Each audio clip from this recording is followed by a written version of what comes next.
আর্থিকভাবে আমাদের চাইতে ক্ষতিগ্রস্ত আর কেউ হয় নাই, কিন্তু তাই বলে আমরা কারো কাছ থেকে চাঁদা নেব না, চাঁদাবাজি করব না।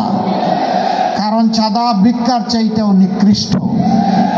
ভিক্ষা হালাল, কিন্তু চাঁদা হারাম।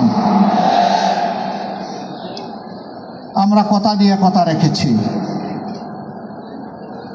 আমরা বলেছিলাম আমরা মামলা দিয়ে নিরীহ মানুষকে হয়রান করব না, মামলা বাণিজ্য করব না। আমরা করি নাই, আমরা আমাদের কথা রেখেছি।